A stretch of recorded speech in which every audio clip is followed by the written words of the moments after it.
American Best. My name is Raymond Atchibos. I'm here with former poetry promoter, current musician, frontman of Benin City and Hugh, Joshua Idehen.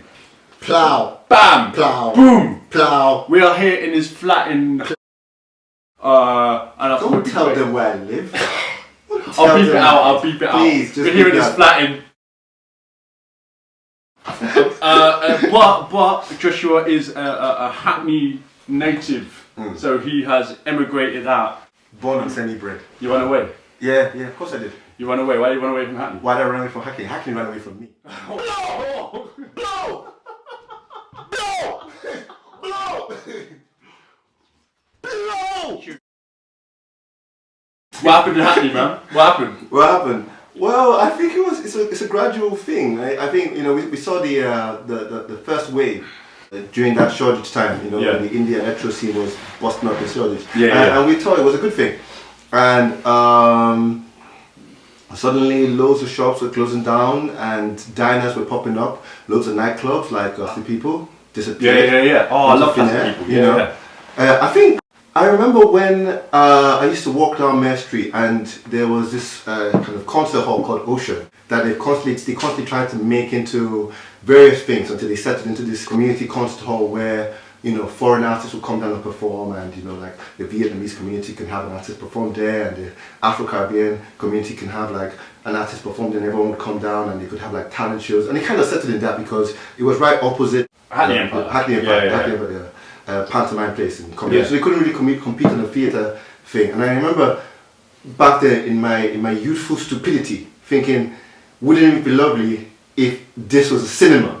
So therefore I wouldn't have to go further into town to watch films. I could just walk to. And now when I left, it became Picture House, and it is the most. I found when I passed through Hackney to go visit my mom because she still lives there. My mom goes. I find that place so unnerving. Like just how it sticks out from everything else on Mare Street. You've got again Vietnamese, Turkish, Afro-Caribbean, Chinese communities, and they all exist and they're all there and they all provide a particular flavour into the whole multiculturalism. And then you have this one place that just seems like an extension of Broadway Market.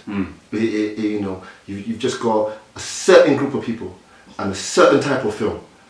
And they just hang there, and it's like it doesn't interact with anything else. And how has that changed the landscape of what you write and the music you make? Well, I have to admit, it's the last few years I've questioned a lot of my own writing, in a sense, especially when it comes to music, because I feel like that's the most accessible and it's where I mostly put my work in.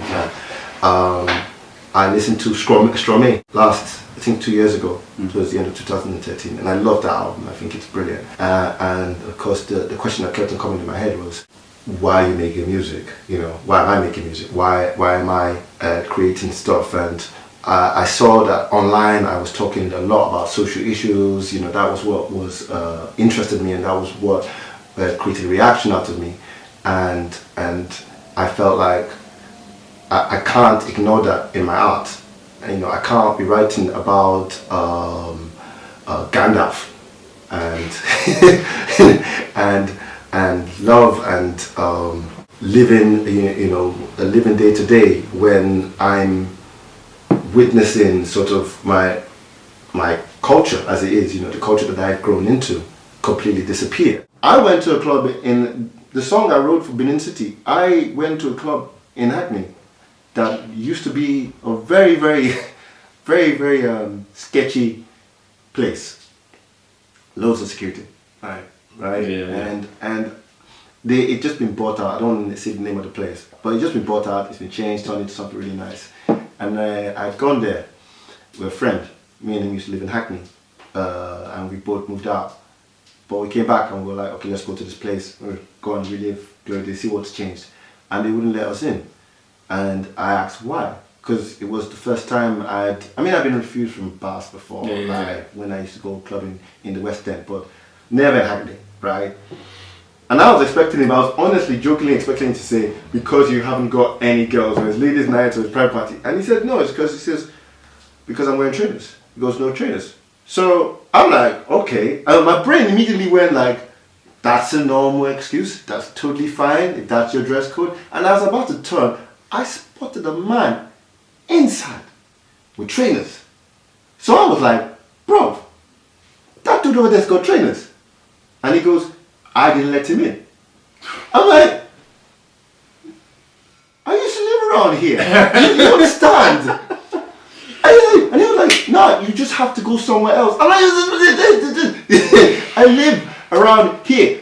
I live in this area. Okay, not now, but he didn't know that. But I live around. I live around here. You know. Okay, and imagine if someone who did live around there. Imagine if someone like thinks, let me engage in some social mobility. Let me go to one of these nightclubs that's a bit more fancy. Let me change my attitude. Let me start experiencing going to like Picture House and going to the boutique fashion stores. Maybe buy a few clothes. Let me try this nightclubs. And then he goes to this place and he can't go in. Oh, why would he need to change? Why would he just say, you know what, hoodies and fucking jumpsuit, fucking pajamas, right? I live here. I should be able to go into this place in my fucking pajamas. He goes there and he's not allowed in. But he remembers what used to be there. He remembers what used to be there, and he remembers that even though that place had shanks every night, like on point, like every single night there was shanking, there was gunfights, there were booty ass girls, there was everything. He was still allowed to go in, and he still had a good time there. But now that one thing, that very shitty thing that used to be his and the community's, no longer exists, and he's not even invited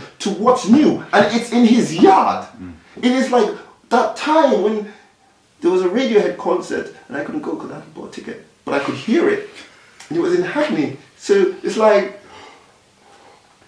people are having a party and you're not invited. Yeah. No, in your bedroom. In your bedroom. So you're currently involved in two different projects, Benin City and Hugh, and they're both like I'm a fan of both of the bands, and they're both very different. But like, what is the mentality between the two changes? Because it seems like the two bands occupy two very different spaces. Is that something that you set out to do? Yes, it was something I set out to do, not on purpose at the beginning. With Benin City, I'd written a song called Baby. Baby,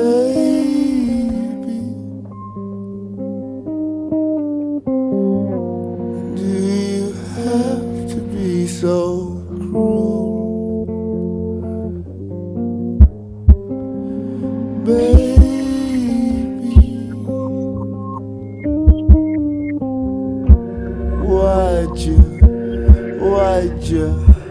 why'd you take me for a fool? It was a great song, but at the time Benin City used to be a funk band, so it didn't sit anywhere in the set.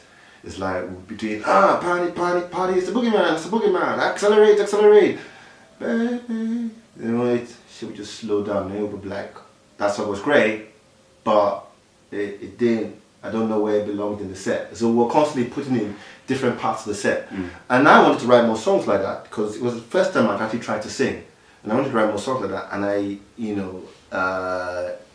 the band wasn't going in that direction as yet.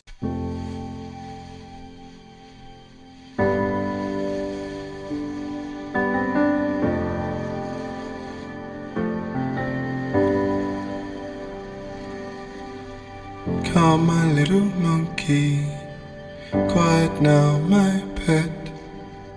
Don't be such a sourpuss, don't be so upset.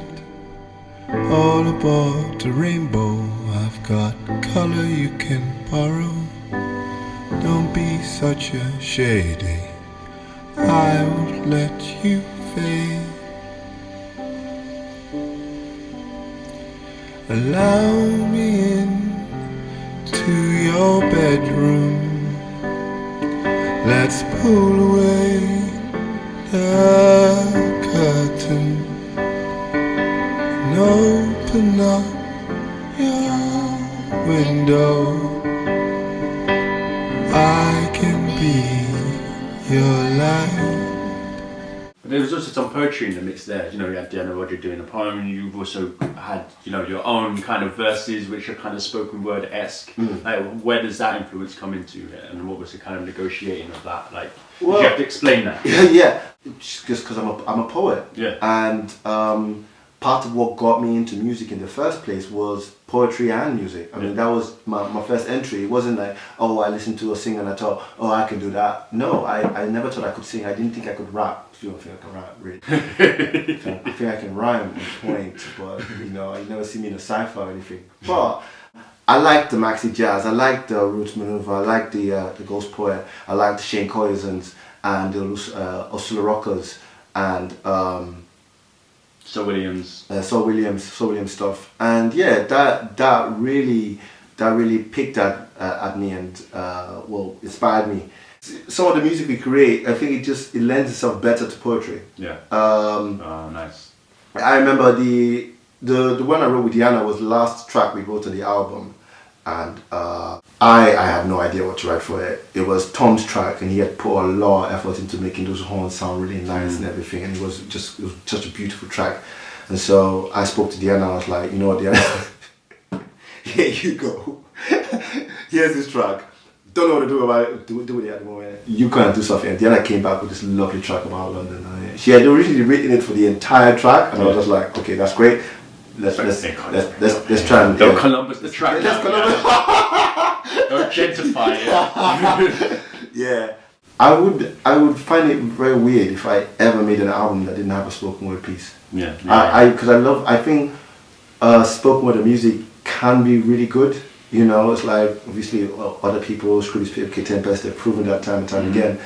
I think it's a different form of music. I don't believe that it's something that anyone would want to listen to all the way through. But I think it's something that works best when it's sparing, like when it just comes out of nowhere, like that one track. And then everyone goes, oh, that's so good, you know, you just slowed it down. When is that gigs coming up? When are your Benin City gigs coming up? The Hugh album is coming out soon. Everything is just soon. Everything is soon. Everything is finished and coming soon. Okay. I've got a podcast. A podcast with Mr. G. Way! Yes, we are going to be discussing a whole bunch of stuff and in our very argumentative. Oh man, I can't wait to hear that. We've had Mr. G and Ray recommend as well. He's a character. He just can't stand that I'm always right, though. Oh my god! I'll put the link here. Yeah, and I'm working on a one-man show which is based. It started out. I originally wanted to do an expanded version of the album, like just taking the themes of the album. Like what Kate Tempest just did. Yes. Just say. Yeah. I'm sure someone did before, but anyway, any fucking way. Yeah. Originally wanted to do an expanded version. You're such a dick. I was going to do an expanded version of the album, but from writing the play and writing what I wanted to do as a play, because I'm a huge fan of John Osborne's John Peel's Shed. Oh yeah, do check that out. That's really good. Yeah. If you can find it. I don't know if he's still doing it, but that was an amazing show. I really loved it. So, and I loved the conversational style of it. I liked someone basically talking about his world and giving me all of these different anecdotes. Me, genius, Horns, genius. Josh, thanks for coming in. Sorry, I just did that. I don't even know why I did that. I just literally took the phone and was going to put it on my head. Ray recommends.